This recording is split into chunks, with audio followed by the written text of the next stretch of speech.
अच्छा भाई, हम लोग जो है बेसिकली क्वेश्चन कर रहे थे और ये हमारा क्वेश्चन नंबर 1 था। ठीक है। और इस क्वेश्चन के बारे में हम लोगों ने काफ़ी ज़्यादा डिटेल में बात करी थी। जेएमआरएस वाला क्वेश्चन था। और इस सवाल की हम लोगों ने इनकम स्टेटमेंट जो है वो कंप्लीट बना ली थी। अभी हम लोग क्या करने वाले हैं, अभी हम इसकी बैलेंस शीट बनाएंगे, यानी कि स्टेटमेंट ऑफ फाइनेंशियल पोजीशन बनाएंगे।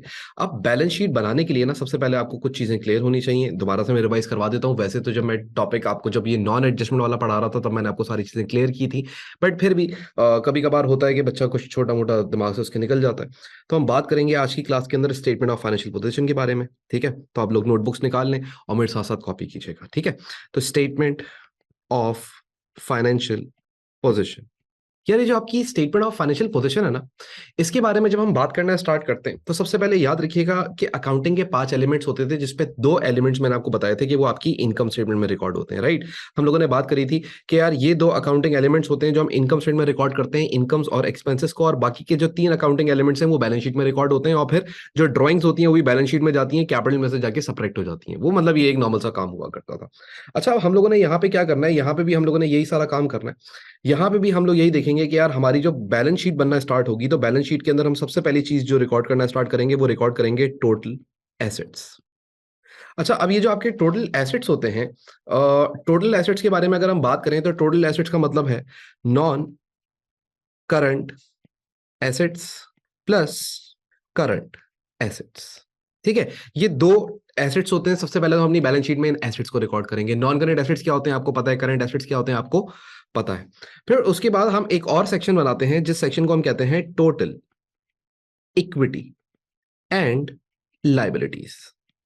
इस सेक्शन के अंदर क्या क्या चीज रिकॉर्ड होती है? सबसे पहले कैपिटल रिकॉर्ड होता है।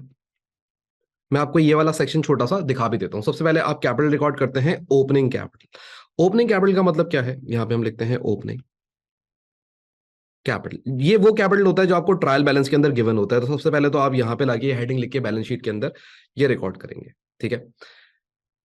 एसेट्स के बाद सारे एसेट्स लिख लिए। ठीक है। करंट नॉन करंट उनके टोटल एसेट्स का टोटल निकाल लिया, बस। उसके बाद फिर अगले सेक्शन में जब आप मजीद कंटिन्यू करेंगे तो टोटल इक्विटी एंड लायबिलिटीज की एक हेडिंग डालेंगे। उसमें सबसे पहले आपका ओपनिंग कैपिटल आएगा। फिर आप लिखेंगे इसमें एडिशनल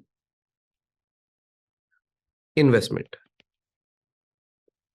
नॉर्मली 99% सवालों के अंदर एडिशनल इन्वेस्टमेंट नहीं दी हुई होती है, तो वी विल इग्नोर इट और हम आगे बढ़ जाएंगे। अगली चीज हम रिकॉर्ड करेंगे यहां पे नेट प्रॉफिट। या फिर इनकम स्टेटमेंट बनाने से अगर हमारे पास नेट लॉस आया होगा तो उस नेट लॉस को भी रिकॉर्ड कर सकते हैं यहां पे। अब अगर आपका नेट प्रॉफिट है तो आप पॉजिटिव वैल्यू रिकॉर्ड करेंगे, और अगर आपका नेट लॉस है तो फिर आप इधर नेगेटिव वैल्यू रिकॉर्ड करेंगे, यानी कि ब्रैकेट में। फिर उसके बाद अगली चीज आप यहां पे रिकॉर्ड करते हैं जिसे हम कहते हैं ड्रॉइंग्स। अब ड्राइंग्स जो है आपके पास वो सवाल के अंदर गिवन होंगी और वो भी सबट्रैक्ट कर देंगे आप अपने कैपिटल में से, और आपके पास जो फाइनल आंसर आ जाएगा इसको हम कहते हैं क्लोजिंग कैपिटल। ठीक हो गया। ये आपका एक कैपिटल का सेक्शन बन गया। अब यहां पे मैंने लिखा था हेडिंग के अंदर टोटल इक्विटी, तो ये टोटल इक्विटी आ गई आपके पास इस साल की क्लोजिंग में कि यार आपके बिजनेस कहां पे स्टैंड करता है इस साल के आखिर में, आपका कैपिटल कितना है इस साल के आखिर में। फिर उसके बाद आपने रिकॉर्ड करनी है लायबिलिटीज। अच्छा, अब लायबिलिटीज भी दो टाइप की होती है। तो यहां पे जब आप लायबिलिटीज रिकॉर्ड करेंगे तो लायबिलिटीज रिकॉर्ड करने के लिए आप पहले एक हेडिंग बनाएंगे, लॉन्ग टर्म लायबिलिटीज। आपके लेवल के ऊपर लॉन्ग टर्म लायबिलिटीज के अंदर नॉर्मली जो दिया हुआ होता है वो दिया हुआ होता है बैंक लोन, यूजुअली सवालों के अंदर। तो वो बैंक लोन आप यहाँ पे लाके रिकॉर्ड कर देंगे, और ये जैसे ही आप यहाँ पे रिकॉर्ड करेंगे तो जो आपके पास आंसर आएगा इसको कहा जाता है कैपिटल। इसको कहेंगे हम लोग कैपिटल। ये जो हमारे पास आंसर आएगा क्लोजिंग कैपिटल के अंदर, जब मैं लॉन्ग टर्म लायबिलिटी ऐड करूंगा, खाली लॉन्ग टर्म लायबिलिटी, तो मेरे पास जो आंसर आता है उसको मैं कहता हूं कैपिटल इंप्लॉयड। ठीक है। ये आपने अभी लायबिलिटी रिकॉर्ड करी, लेकिन कौन सी लायबिलिटी रिकॉर्ड करी? ये सिर्फ और सिर्फ आपने रिकॉर्ड करी है अपनी लॉन्ग टर्म लायबिलिटी। उसके बाद तुम लोगों ने क्या करना है, मेरे पास यहाँ पे जगह कम है तो मैं इधर इधर इधर जो है ना इधर साइड पे लिखता हूँ अगली हेडिंग। फिर आप लोगों ने एक नेक्स्ट हेडिंग डालनी है और वो हेडिंग होगी करंट लायबिलिटीज। और जो आपकी करंट लायबिलिटीज होंगी यूजुअली उसकी आप जब हेडिंग डालेंगे तो करंट लायबिलिटीज आपको पता है कौन कौन सी होती है। मैं आपको ऐसी एग्जांपल दे देता हूं जैसे कि ट्रेड पेबल, ट्रेड पेबल्स। हम लोगों ने लास्ट क्लास में अभी इसी टॉपिक में पीछे हम लोगों ने डिस्कस किया था अदर पेबल्स। ये सब बैलेंस शीट में नीचे कंटिन्यूएशन फॉर्म में, यानी कि इधर जगह नहीं है तो मैं इधर लिख रहा हूं, वरना ये बनेगी इसी तरीके से एक ही लाइन के अंदर बनेगी। ठीक है। अच्छा, उसके बाद फिर अक्सर एक और करंट लायबिलिटी होती है आपके पास, कोई शॉर्ट टर्म लोन्स वगैरह, तो वो आप रिकॉर्ड करेंगे। इसी तरीके से एक और आपकी करंट लायबिलिटी होती है जिसको हम कहते हैं बैंक ओवरड्राफ्ट। अगर आपके सवाल में आप ये ऑब्जर्व करते हैं कि आपका जो बैंक था वो नेगेटिव यानी कि क्रेडिट बैलेंस शो कर रहा है, तो बैंक ओवरड्राफ्ट हो चुका है। और फिर आप लोगों ने ये सारी लायबिलिटीज को क्या कर लेना है, ये सारी लायबिलिटीज को ऐड कर लेना है कैपिटल एम्प्लॉयड के साथ। This plus this plus this plus this plus this, यानी कि ये सब आपस में फिर क्या हो जाएंगे, आखिर में ऐड हो जाएंगे। ये सब आपस में क्या हो जाएंगे, ऐड हो जाएंगे। और ऐड होने के बाद जो आपके पास फाइनल आंसर आएगा, इसको कहा जाएगा टोटल इक्विटी एंड लायबिलिटीज। और ये जो आपकी टोटल इक्विटी और लायबिलिटीज होंगी ना, ये इक्वल होंगी आपके टोटल एसेट्स के। अब ये टोटल एसेट्स और टोटल इक्विटी एंड लायबिलिटीज किस तरीके से रिकॉर्ड करेंगे बैलेंस शीट के अंदर, ये हम अपनी बेसिक्स में देख चुके हैं। मैं आपको खाली एक ओवरव्यू दे रहा हूं। जब मैं आपको बेसिक अकाउंटिंग पढ़ा रहा था तो मैंने वहां पे आपको financial statement of financial position बनाना सिखाई थी कंप्लीटली, कि क्या डिटेल्स होती थी। अभी की क्लास में मैं आपको खाली वो डिटेल इस वास्ते दोबारा दे रहा हूं कि आपका एक क्विक रिवीजन हो जाए। और नॉर्मली ये वाला जो सेक्शन होता है, ये वाला सेक्शन आप बच्चों को थोड़ा सा कंफ्यूज करता है, और वो भी खाली कैपिटल वाला सेक्शन। तो देख लो कैपिटल वाले सेक्शन में मैक्सिमम ये चीजें आएंगी, इससे कम ही होंगी आपके सवालों के अंदर। आपके सवाल में यूजुअली ये होगा, ये होगा, ये होगा, और आप क्लोजिंग कैपिटल निकाल लोगे। नॉर्मली जो आपका एडिशनल इन्वेस्टमेंट है वो सवालों के अंदर गिवन नहीं होती, राइट। अच्छा भाई, थोड़ी सी ब्राइटनेस बढ़ा लेते हैं और आगे बढ़ते हैं। वंस हम लोगों ने ये वाला काम कर लिया, अब हम क्या करेंगे, अब हमें सेम सवाल की बैलेंस शीट बनाएंगे। अच्छा, आपके लेवल के ऊपर जब आप बैलेंस शीट बनाना स्टार्ट करेंगे तो बैलेंस शीट आप बनाएंगे 3 कॉलम्स में, ठीक है। पहला कॉलम, दूसरा कॉलम और तीसरा कॉलम। बेसिकली इन तीनों कॉलम्स में आपने लिखनी तो होती है अमाउंट्स। क्या लिखनी होगी आपने इसके अंदर, अमाउंट्स लिखनी होगी। इधर भी अमाउंट लिखनी है, इधर भी अमाउंट लिखनी है, और इधर भी अमाउंट्स लिखनी है सारी, ठीक है। लेकिन नॉर्मली हमारे लेवल के ऊपर, यानी कि ये जो अभी हम जो सबसे इजी वाला लेवल पढ़ रहे हैं, इस लेवल के अंदर हम यहाँ पे एक चीज मेंशन करते हैं। पहले कॉलम में कॉस्ट, दूसरे कॉलम में डेप्रिसिएशन, ये मैं शॉर्ट करके लिख रहा हूं, डेप्रिसिएशन टू डेट, और फिर लास्ट कॉलम में हम लिखते हैं net, sorry, net book value.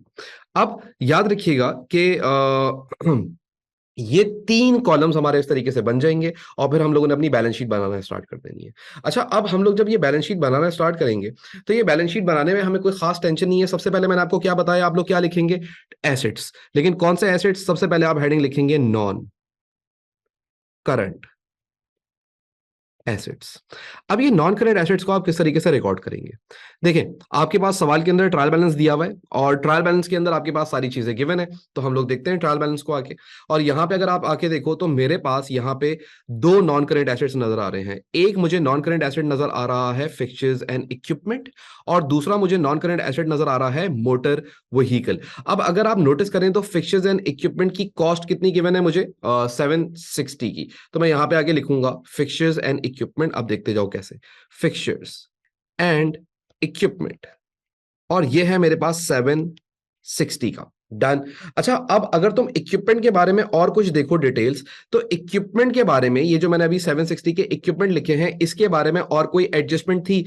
नहीं सर, इक्विपमेंट के बारे में और कोई एडजस्टमेंट नहीं थी। सिर्फ और सिर्फ डेप्रिसिएशन जो आपने लगाई है वो लगाई है मोटर वैन के ऊपर। इसका मतलब इक्विपमेंट के साथ आपने और कुछ भी नहीं करना है। डेप्रिसिएशन टू डेट वाले कॉलम में आप कुछ भी नहीं लिखेंगे, और डायरेक्टली 760 नेट बुक वैल्यू में मेंशन कर देंगे एग्जामिनर को।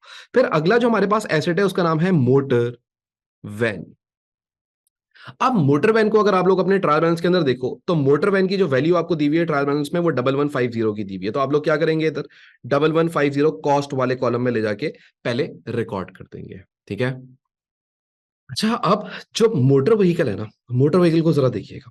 मोटर व्हीकल आपकी इस साल डेप्रिशिएट हुई है, और वो डेप्रिशिएट कितने से हुई है आप अभी अपनी इनकम स्टेटमेंट में जाके देख के आ सकते हैं। ऊपर ही आपने इनकम स्टेटमेंट बनाई थी, और इनकम स्टेटमेंट के अंदर आप लोगों ने डेप्रिसिएशन लगाई थी इस मोटर व्हीकल पे 230। अच्छा, अब यहाँ पे बैलेंस शीट के अंदर जो डेप्रिसिएशन रिकॉर्ड की जाती है, वो ओवरऑल इस एसेट की अब तक जितनी डेप्रिसिएशन लग चुकी है वो सारी रिकॉर्ड की जाती है। लेकिन नॉर्मली इस सवाल के अंदर इससे पहले कोई और डेप्रिसिएशन इस मोटर व्हीकल की मुझे ट्रायल बैलेंस के अंदर नहीं नजर आ रही। कोई और डेप्रिसिएशन रिफ्लेक्ट नहीं कर रही। लेट सपोज वो लिखता है यहाँ पे, लेट सपोज प्रोविजन, ऐसे लिख के देता, provision for depreciation motor vehicle. और ये जो आपके पास मोटर व्हीकल की डेप्रिसिएशन है, provision for depreciation motor vehicle की जो आपके पास डेप्रिसिएशन है, ये डेप्रिसिएशन उसने आपको दी हुई होती है लेट सपोज 1000 रुपए की पहले से। तो तुम पता है क्या करते हैं ट्रायल बैलेंस से 1000 रुपए का, ये 1000 रुपए उठाते, ठीक है। और इस साल की जो तुम्हारी डेप्रिसिएशन है वो कितनी है, इस साल की तुम्हारी डेप्रिसिएशन है 230 की। तो यहां पे तुम रिकॉर्ड करते 1000 +230, यानी कि 1230 की प्रोविजन फॉर डेप्रिसिएशन रिकॉर्ड करते हैं। यहां पे टोटल डेप्रिसिएशन रिकॉर्ड की जाती है, लेकिन इस बार सवाल के अंदर कोई भी ऐसी प्रोविजन फॉर डेप्रिसिएशन नहीं है। तो फिर तुमने खाली क्या करना है, जो इस साल का 230 का डेप्रिसिएशन है उसको रिकॉर्ड कर दो यहां पे ले जाके, और यहां पे लिखेंगे आप 230, और ये 230 जो है वो कॉस्ट में से क्या हो जाएगा, डिडक्ट हो जाएगा, सपरेट हो जाएगा। तो हम माइनस करते हैं 1150 माइनस 230, सो इट इज 920। तो ये हमारे पास 920 आ जाएगा। ये 920 जो मेरे पास आ रही है, ये इस मोटर व्हीकल की नेट बुक वैल्यू आ रही है। तो यहां से मुझे पता लग जाएगा टोटल। अब जरा देखिएगा, ये जो मेरे पास आंसर आएगा, ये मुझे पता लग जाएगा कि मेरे टोटल नॉन करंट एसेट्स कितने हैं। तो मैं क्या करूंगा, 920 में ऐड कर लूंगा 760, तो ये मेरे पास आंसर आ जाएगा 1680। तो मैं यहाँ पे 1680 का total non current assets record करूंगा। उसके बाद फिर मैं अगली हेडिंग डालूंगा जिसका नाम होगा करंट एसेट्स। मेरा बेटा एक चीज याद रखना, करंट एसेट्स को रिकॉर्ड करते हुए करंट एसेट्स हमेशा लीस्ट लिक्विडिटी की तरह शो किए जाते हैं, यानी वो चीजें जो सबसे देर में कैश में कन्वर्ट होनी है उनको पहले मेंशन किया जाता है। जैसे कि इन्वेंट्री एक ऐसी चीज है सबसे देर में कैश में कन्वर्ट होती है, तो सबसे पहले यहां पे आप मेंशन करते हैं क्लोजिंग इन्वेंट्री। अभी जो आपकी क्लोजिंग इन्वेंट्री है, ये आपको हमेशा एडजस्टमेंट में दी हुई होती है। और याद करें, जब मैंने आपको क्लोजिंग इन्वेंट्री की एडजस्टमेंट करवाई थी, तो मैंने आपको बोला था कि क्लोजिंग इन्वेंट्री बैलेंस शीट में भी जाती है करंट एसेट्स में, और इनकम स्टेटमेंट में भी जाती है कॉस्ट ऑफ सेल में। तो इनकम स्टेटमेंट तो आप लोगों ने बना ली, आज हम बैलेंस शीट बना रहे हैं, तो ये 2954 की क्लोजिंग इन्वेंट्री यहाँ पे रिकॉर्ड कर लेंगे। ठीक है, तो यहाँ आएंगे और यहाँ पे आगे हमारे पास रिकॉर्ड हो जाएगा क्लोजिंग इन्वेंट्री 2954 का। बात समझ आई। अच्छा भाई, उसके बाद फिर हम आगे बढ़ते हैं। तो हमारे पास अगली चीज जो हम यहाँ मेंशन करते हैं, वो हम मेंशन करते हैं ट्रेड रिसीवेबल्स को। अब इस सवाल के अंदर नॉर्मली ट्रेड रिसीवेबल्स गिवन है, लेकिन उनका कोई प्रोविजन फॉर डाउटफुल डेट नहीं गिवन, तो सीधे सीधे ट्रेड रिसीवेबल्स उठाएंगे और यहाँ पे लाके रिकॉर्ड कर देंगे। तो अगर आप लोग आके देखें अपनी बैलेंस शीट के अंदर, तो आपके ट्रेड रिसीवेबल्स कितने के हैं, 1536 के हैं। तो यहाँ पे 1536 रिकॉर्ड कर लेंगे, 1536। उसके बाद जो अगली चीज आप रिकॉर्ड करेंगे वो होगी आपकी अदर रिसीवेबल्स।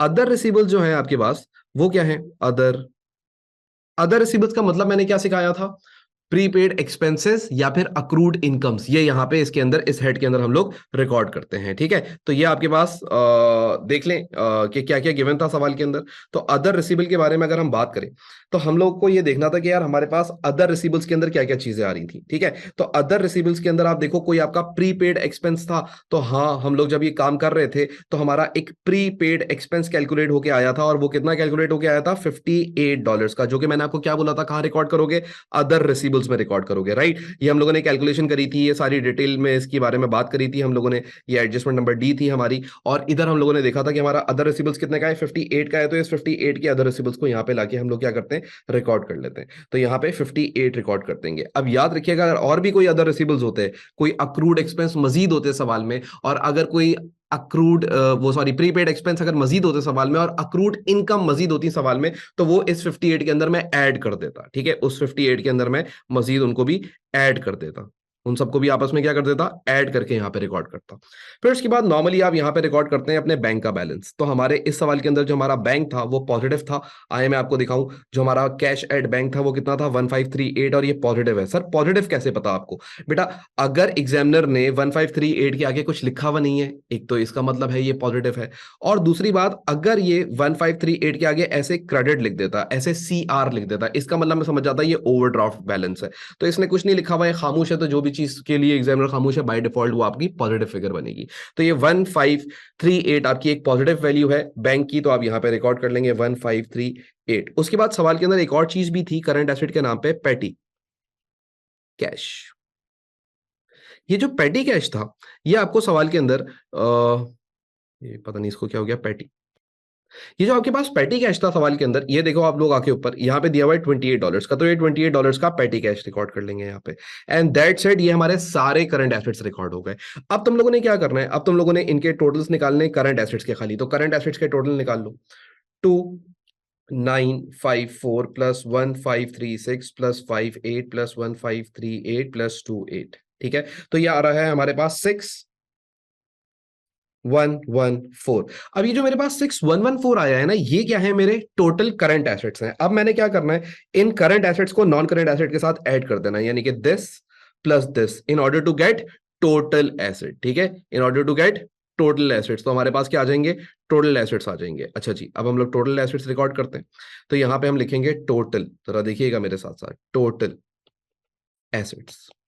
अब ये टोटल एसेट्स कैसे निकलते हैं, अभी मैंने आपको क्या बताया, current assets plus non current asset. Current assets और नॉन करंट एसेट्स को आपस में ऐड कर दोगे तो क्या आ जाएंगे, टोटल एसेट्स। तो तुमने यहां पे क्या किए, ये रहे तुम्हारे सारे नॉन करंट एसेट्स, ठीक है, और ये रहे तुम्हारे करंट एसेट्स। अच्छा, अक्सर बच्चा कंफ्यूज होता है कि सर ये हम क्लोजिंग इन्वेंट्री को और इस ट्रेड रिसीवेबल को और अदर रिसीवेबल को, बैंक को या ये पेटी कैश को आप ये डेप्रिसिएशन वाले कॉलम में क्यों लिख रहे हैं। तो ये डेप्रिसिएशन का कॉलम यहाँ आगे खत्म हो गया, क्योंकि डेप्रिसिएशन वगैरह का ताल्लुक किससे होता है, नॉन करंट एसेट से। उसके बाद ये नॉर्मल कॉलम्स की तरह काम करेंगे, तो ये सेकंड कॉलम कहलाएगा। ये कौन सा कॉलम कहलाएगा, सेकंड कॉलम कहलाएगा। तो आपने सेकंड कॉलम में रिकॉर्ड किया है, डेप्रिसिएशन की कॉलम में रिकॉर्ड नहीं किया। आई होप कि अगर आपके दिमाग में सवाल आ रहा होगा तो ये भी क्लियर हो गया होगा। डन।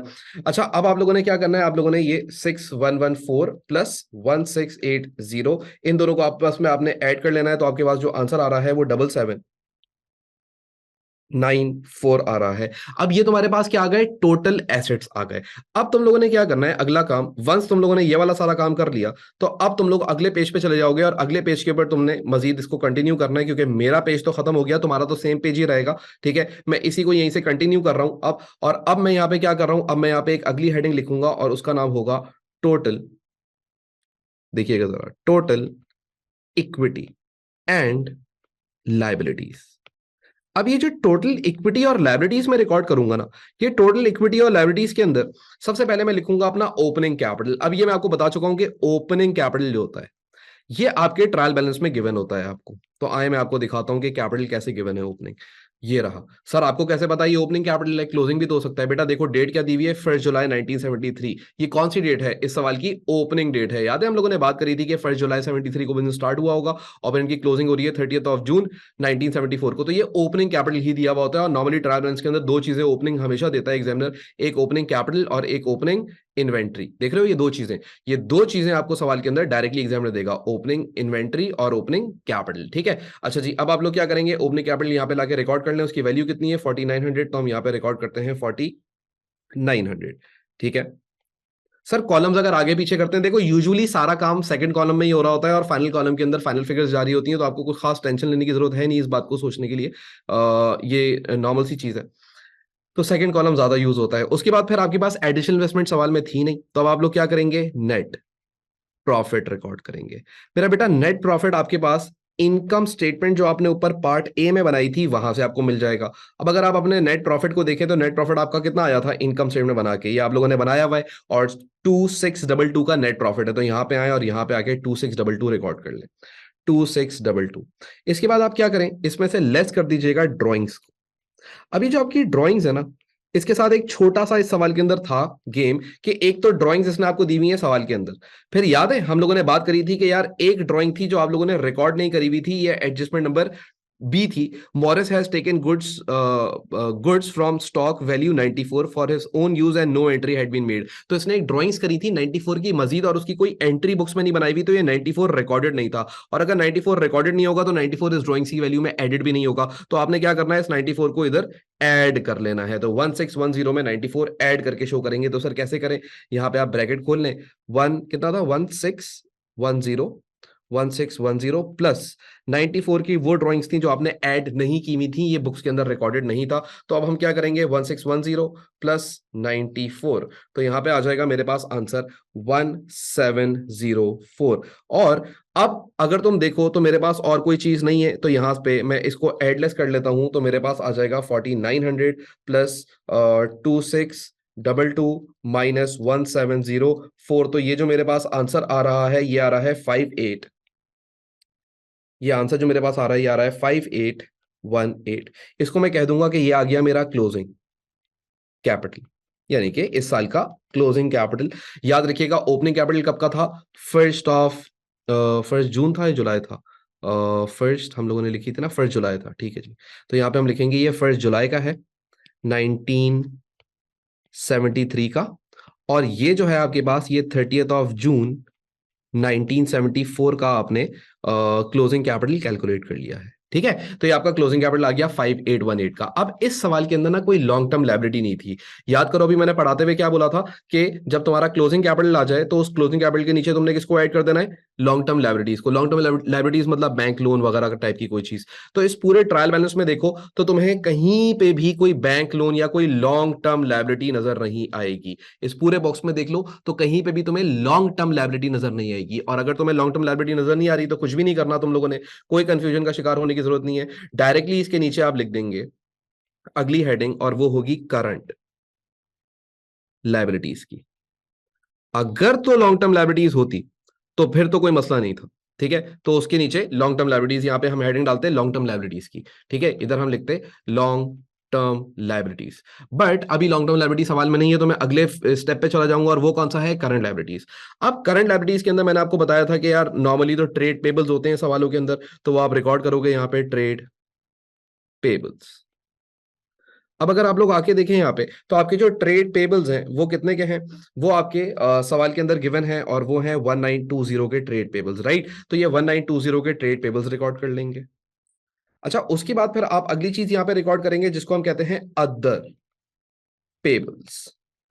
अदर पेबल्स का मतलब क्या है, अदर पेबल्स का मतलब यह है कि भाई कोई अक्रूड एक्सपेंस हो अगर, तो वो इधर रिकॉर्ड किया जाएगा। और प्रीपेड इनकम हो तो वो यहां पे रिकॉर्ड की जाएगी। याद रखिएगा अदर पेबल्स के अंदर आप रिकॉर्ड करते हैं या तो अक्रूड एक्सपेंसेस या फिर प्रीपेड इनकम्स। और यहां पे जो आपके अदर रिसीवेबल्स थे, यहां पे आप क्या रिकॉर्ड करते हैं, प्रीपेड एक्सपेंस एंड, और ऐसे करके लिख लो अक्रूड इनकम्स। ये दरी लाइन में मैंने लिख दिया जगह, वरना कंफ्यूजन हो जाएंगी आप लोग को। तो याद रखिएगा अदर रिसीवेबल्स के अंदर क्या लिखेंगे, प्रीपेड एक्सपेंसेस या फिर अक्रूड इनकम्स सवाल में अगर गिवन हो।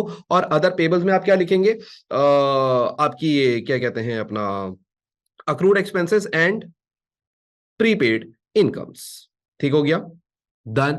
अब आपके पास अगर सवाल में देखें तो क्या कोई अक्रूड एक्सपेंस था, हाँ। लास्ट एडजस्टमेंट देखो क्या थी, it was estimated that 56 was due for electricity, यानी कि $56 तुम्हारा अभी तक ड्यू था। तो इसको तुम कहां रिकॉर्ड करोगे, इसको तुम अदर पेबल्स में रिकॉर्ड करोगे 56 को। तो यहां पे लाके हम रिकॉर्ड कर लेते हैं 56 को। ठीक है, तो ये 56 यहाँ पे रिकॉर्ड हो जाएगा। अब तुम्हारे पास सारा कैपिटल भी आ गया और सारी लायबिलिटीज भी आ गई हैं। अब इन सब का तुम टोटल कर लोगे। ठीक है, मैं इसको थोड़ा सा एक ही लाइन में लिख देता हूं, accrued expenses and prepaid incomes। ये अपने पास आप मेंशन भी कर लीजिएगा कि ये दो बातें यहां रिकॉर्ड की जाती हैं। खैर, अब मेरे पास क्लोजिंग कैपिटल भी आ गया, मेरे पास सारी करंट लायबिलिटीज भी आ गई। अब मैंने क्या करना है, अब मैंने इन सब का टोटल निकाल लेना है। तो मैं क्या करूंगा, 5818 प्लस 1920 प्लस ये 650 नहीं था, ये वैल्यू इतनी बड़ी नहीं थी, 56 था ये।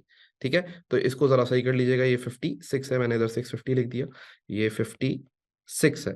और इसके अंदर 56 को ऐड कर लेंगे तो ये 7794 बन रहा है और ऊपर भी 7794 बन रहा है। अब इसका जो आपके पास टोटल आंसर आया है ये लास्ट कॉलम में लिख दें 7794, और इसको आप नाम दे दीजिए टोटल इक्विटी एंड लायबिलिटीज। अब अगर तुम नोटिस करो तो तुम्हारी अकाउंटिंग इक्वेशन क्या बनती थी, total assets are equal to total equity and liabilities. अब अगर तुम देखो तो तुम्हारे टोटल एसेट्स जो थे वो कितने आए थे, तो टोटल एसेट्स अगर आप ऊपर आके सवाल में देखें तो सर टोटल एसेट्स हमारे बन रहे थे 7794। तो ये टोटल एसेट्स कितने आ गए, 7794 इक्वल्स टू तुम्हारी टोटल इक्विटी एंड लायबिलिटीज कितनी आई हैं। तो अगर इनको देखो तो sir total equity and liabilities भी हमारी आई हैं 7794 की। तो इसका मतलब क्या मेरी बैलेंस शीट बैलेंस हो गई, राइट। क्या मेरे टोटल एसेट्स का जो टोटल है हमारे एसेट्स का, क्या वो हमारा इक्वल आ गया है टोटल इक्विटी एंड लायबिलिटी के। अगर तो वो टोटल आ चुका है तो इसका मतलब यह है कि अभी हम लोगों ने जो बैलेंस शीट बनाई है वो बिल्कुल परफेक्ट है, इसके अंदर कोई गलती के चांसेस नहीं है, क्योंकि मेरी बैलेंस शीट टैली हो गई है, यानी कि मेरी बैलेंस शीट बैलेंस हो गई है, राइट। यानी कि ये रहा मेरा फर्स्ट सेक्शन, ठीक है, बैलेंस शीट का, जिसमें मैंने पहले सारे नॉन करेंट एसेट और करंट एसेट मेंशन करके टोटल एसेट्स निकाला।